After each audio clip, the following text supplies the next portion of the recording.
E aí, meus jovens, bom dia, boa tarde, boa noite, boa madrugada a todos. Aqui quem fala é o professor Pedro e hoje vamos trabalhar Sociologia. Especificamente hoje vamos trabalhar o capítulo 6, que tem como título o trabalho como elemento estrutural da vida da sociedade. Em primeiro lugar, então, aí nós vamos trabalhar a figura de Emile Durkheim. E aí chama a atenção que esse grande, estudioso, foi filósofo, sociólogo, antropólogo, nasceu na França em 1858 e faleceu em 1917 lá em Paris. Chama a atenção que ele vai criar uma grande obra chamada de A Divisão do Trabalho na Sociedade, que é um discurso clássico sobre a ideia de solidariedade social. Entende-se por divisão social do trabalho, meninos, as atribuições individuais e coletivas do caráter produtivo, ou seja, ele quer falar que nesse caso, diante dessa perspectiva, dessa visão, cada sujeito possui uma função na estrutura social. E vai muito mais além do que isso. Ele fala, então, que nesse caso os princípios da divisão do trabalho são mais morais do que econômicos. Por quê? Porque nesse caso tem a capacidade de unir os indivíduos dentro de uma sociedade, com um sentimento de solidariedade, dentro de uma percepção de cooperação e integração.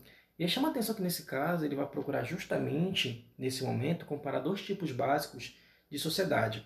O que ele vai chamar de solidariedade mecânica e solidariedade orgânica. Vamos ver agora um de cada vez. A ideia de solidariedade mecânica, ele fala que nesse caso o indivíduo estaria ligado a uma sociedade, sendo que enquanto social, o que vai prevalecer é a consciência coletiva. Como assim, professor?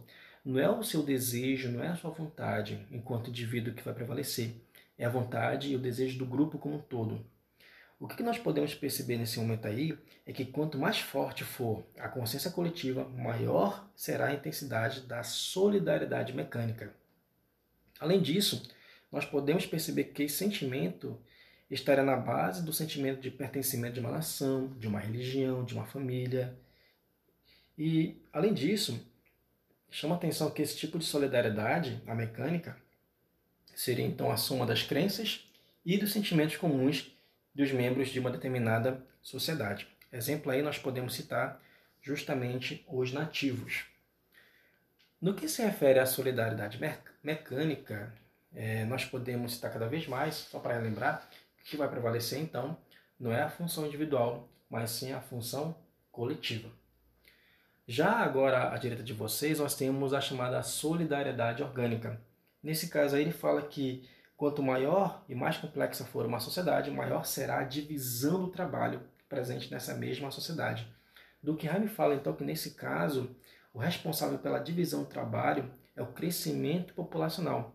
Porque ele fala que nesse momento, quanto mais o trabalho é especializado, maior é a interdependência do indivíduo para com esta mesma sociedade. E que tudo isso, claro, foi se desenvolvendo, se alargando em função do capitalismo e os meios produtivos, que acabou requisitando pessoas cada vez mais qualificadas, cada vez mais especializadas para o processo produtivo como um todo. Nesse caso aí, chama a atenção que existe uma agressiva diminuição da consciência coletiva e, infelizmente, ou felizmente falando, um aumento significativo da chamada consciência individual. Tá bom, meninos? Prosseguindo um pouco mais, vamos trabalhar agora com Marx e a sua percepção de trabalho. Chama a atenção que nesse momento, Marx ele vai dizer que o homem precisa lutar diante das suas necessidades. Porque nesse momento chama a atenção que Marx ele busca na história de que maneira existe uma luta entre dominantes e dominados, de que maneira o povo que sofre, o povo que é pobre, vai buscar justamente meios para poder resistir. Além do que ele fala que o trabalho ele também humaniza o homem. Como assim? Porque ele permite a aproximação.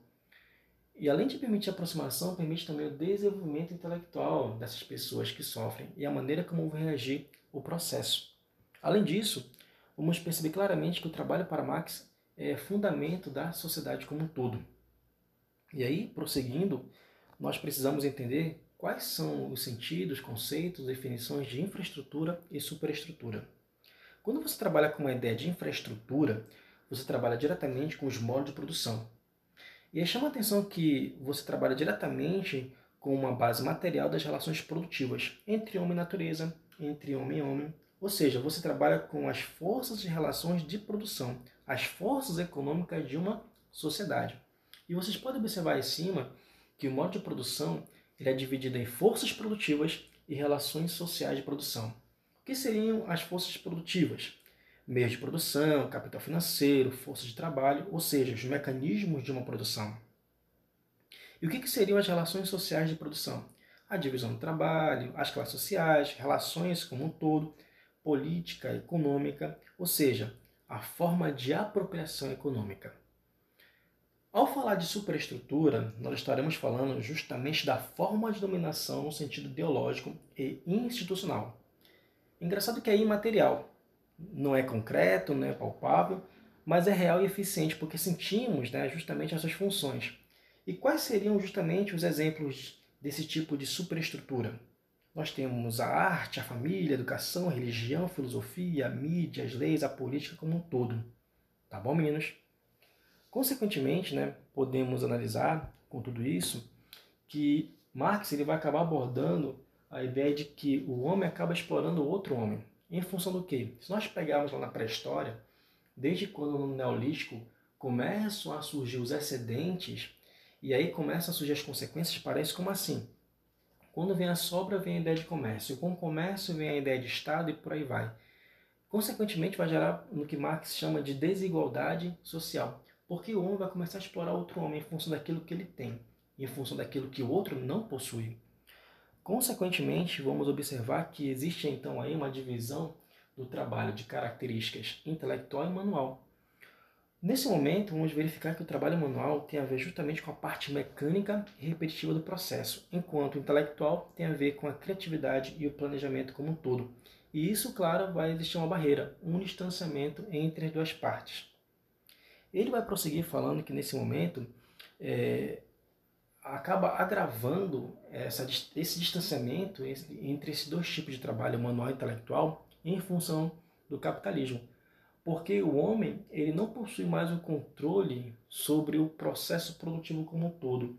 Ele não é mais como lá na época do artesão, ele tem um controle dos meios de produção, não. Ele simplesmente é mais um objeto do processo como um todo. E aí, ele vai justamente falar que nesse momento o trabalho ele não é mais visto como uma realização do ser humano, mas um peso, um fardo, um sacrifício. Consequentemente, em função dessas características de desumanização ou de alienação do trabalho, ele vai abordar justamente sobre aquilo que ele chama de fetichismo de mercadoria, que é uma percepção fantasiosa das coisas que seriam frutos do trabalho. Onde ele fala, nesse fetichismo de mercadoria, que as mercadorias acabam deixando de ter um significado para assumir outros valores. Nesse momento, esse valor simbólico acaba justamente tendo caráter terra divino. Exemplo, quando você vai comprar um smartphone, você acaba sendo seduzido como se uma espécie de feitiço fosse lançado ao seu olhar como um todo. E chama a atenção que nesse momento, quando você se torna enfeitiçado por aquele produto, por aquele smartphone, você acaba desconsiderando o processo produtivo que estava por trás. As pessoas que sofreram, as pessoas que estão sendo escravizadas, a fábrica se era insalubre ou não. Ou seja, você acaba descaracterizando justamente o que Marx chama no fetichismo de mercadoria. Você acaba sendo submisso da tecnologia e não crítico da mesma. E aí podemos perceber então, finalizando com Marx, que ele vai trazer para nós que em meio ao seu período, no século XIX, existe uma luta, onde nós temos de um lado a burguesia, que é proprietária da fábrica, das ferramentas, dos meios de produção, e do outro lado nós temos o proletariado, que vai vender a sua maior riqueza por uma questão de necessidade. E qual é a maior riqueza? A sua força de trabalho. Bom, vamos trabalhar agora justamente com a figura de Max Weber, que foi um intelectual, jurista, economista, um dos fundadores, diga-se passagem, da sociologia. Nasceu na Alemanha em 1874, né? Morreu em Munique em 1920. Mas chama a atenção que nesse caso, vamos verificar que Weber vai acabar atribuindo às crenças e valores religiosos um papel importante na conduta dos indivíduos em sociedade. Uma das principais obras da qual nós vamos verificar, que ele vai trabalhar no seu ideário, que nesse momento, é intitulado de A Ética Protestante e o Espírito do Capitalismo, onde ele defendeu que a religião protestante exercia uma poderosa influência no capitalismo diante da reforma protestante. Tá bom? Então, como vocês podem observar aí, só para confirmar, a religião ela tem uma influência sobremaneira sobre aquilo como compreende o trabalho. E aí, claro, né, a reforma protestante como um todo, ocorrida no século XVI com Lutero, favoreceu que na Suíça houvesse a criação de uma outra doutrina religiosa contrária à Igreja Católica e que, claro, né, vai possibilitar o desenvolvimento do capitalismo, que é justamente o calvinismo, como nós veremos daqui a pouco. Que, claro, nesse momento todo, entre luteranismo, calvinismo, anglicanismo, nós vamos observar que os frutos materiais do trabalho são considerados como sinais de Deus, como graça divina. Prosseguindo um pouco mais, vamos verificar que João Calvino, em A Sua Ética do Trabalho, ele fala que nesse momento, aquilo que é voltado para o ócio, para o descaso, para a preguiça, seria justamente sinais da obra do diabo, do pecado. Enquanto, do contrário, que se você trabalhasse, tivesse lucro, isso seria que? Sinais da graça de Deus. E chama a atenção que nesse momento, vamos observar claramente que Weber ele vai analisar o crescimento do capitalismo moderno em função, claro, das crenças religiosas. E ainda fala mais que diante da sua ética calvinista, né, que valoriza o trabalho secular mundano, o lucro e a acumulação são vistos como objeto de enriquecimento econômico. E além disso, como os desígnios de Deus. Então Deus está agindo no teu trabalho, diante do teu salário, diante do teu entesouramento, do teu enriquecimento. E, consequentemente, ele vai dizer que os calvinistas desenvolveram um rígido e disciplinado modo de vida. E aí ele vai finalizar dizendo que, nesse caso, ele vai observar justamente os empresários. De um lado, calvinistas, do outro, católicos. Ele percebe que os calvinistas vão ter um sucesso maior, diferentemente dos católicos, porque, afinal de contas, os calvinistas vão valorizar o trabalho, o lucro e por aí vai. Tá bom? Bom, meninos, é isso então. Aí vocês têm um roteiro de estudos sobre o capítulo 6, das páginas que aí estão, tá bom? Faça atividade para vocês treinarem, por favor. E aqui eu quero deixar um forte abraço para vocês e até a próxima. Tchau, meninos!